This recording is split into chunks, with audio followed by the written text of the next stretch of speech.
chers frères et sœurs, je suis votre bien-aimé le leader Mike Naibé. Nous sommes aujourd'hui au 3e jour de notre série d'exhortations sur le thème l'excellence dans le service.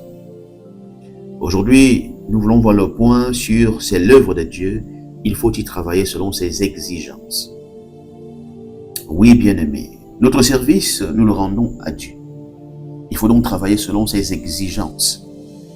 La première chose que nous devons savoir, c'est que Dieu ne nous a pas appelés d'abord pour le servir, mais pour que nous puissions passer un temps avec lui en apprenant à le connaître lui et en apprenant de lui.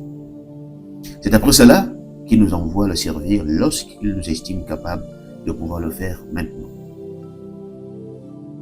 Dans Marc chapitre 3 versets 13 à 15, Jésus monta ensuite sur la montagne, il appela ceux qu'il voulut et ils vinrent auprès de lui. Il en établit 12 pour les avoir avec lui et pour les envoyer prêcher avec le pouvoir de chasser les démons. Il est vrai que tous les chrétiens sont appelés à servir Dieu dans un sens général et ne pas déroger à cela est une cause noble. Cependant, comme le dit Paul à Timothée, que si quelqu'un aspire à la charge d'évêque, il désire une œuvre excellente, mais il faut respecter certaines exigences pour en être qualifié. Il serait anormal de penser autrement pour tout autre chrétien qui a le désir de servir Dieu. Le livre de 1 Samuel au chapitre 17 nous relate la victoire de David contre Goliath. Cependant, avant cette victoire qui était officielle, David lui-même nous apprend que dans le secret, dans la solitude de la savane, avec les brebis de son père qu'il faisait paître, il a vécu des choses extraordinaires dans lesquelles il a reconnu la main de Dieu. Il raconta au roi Saül qu'il a terrassé le lion et l'ours et arraché les brebis de leur gueule. Et en est venu à conclure que c'est l'Éternel qui l'a délivré de la griffe du lion et de la patte de l'ours. Selon 1 Samuel chapitre 17 verset 36 à 37. Cette histoire nous apprend qu'en tant qu'enfants de Dieu, nous devons apprendre à cultiver une véritable intimité avec le Seigneur. C'est la condition sine qua non pour que notre service soit excellent dans l'Église.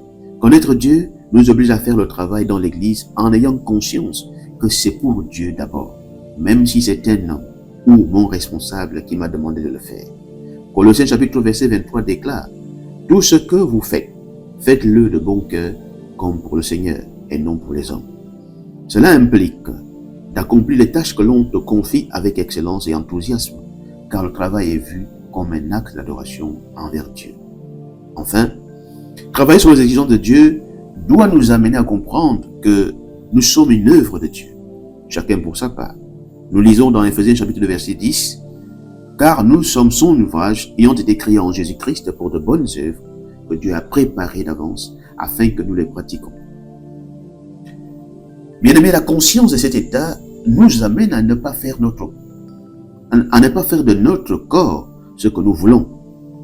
Joseph a respecté ces principes spirituels à telle enseigne qu'il s'est gardé pur malgré les velléités de la femme de son chef Potiphar. Il a préféré la prison que de souiller son corps par l'impudicité. Nous devons comprendre que nous ne nous appartenons plus à nous-mêmes, mais à Dieu, qui a pouvoir de décision sur notre manière de marcher et d'agir, car il nous a rachetés à un grand prix. Glorifions donc Dieu dans notre corps et dans notre esprit qui appartiennent à Dieu, selon ce que nous dit 1 Corinthiens chapitre 6, versets 19 à 20. Oui, bien-aimés, si ces préceptes sont acquis et sont notre partage au quotidien, nous serons plus disposés à tendre vers l'excellence dans notre service. Père, je te prie vraiment ce jour de nous aider à comprendre, ô Dieu, notre responsabilité à développer et cultiver une véritable intimité avec toi. Parce que nous ne pouvons pas prétendre de Dieu puissant te servir si nous ne te connaissons pas. Nous ferons dans l'Église tout travail ou toute action et nous serons conscients d'une chose, c'est qu'elle n'apportera pas la vie. Ce sera simplement de l'activisme, une œuvre morte. Et ce n'est pas ça à quoi tu nous appelles. C'est pourquoi nous te prions, ô Dieu de gloire. Je te prie pour quelqu'un, je te prie pour mon frère, pour ma sœur. Seigneur, ce matin, afin qu'au Dieu de gloire, tu étendes ta main et que ces réalités, il arrive, n'est-ce pas, à les saisir et qu'ainsi, il se repositionne au nom de Jésus-Christ de Nazareth. Amen.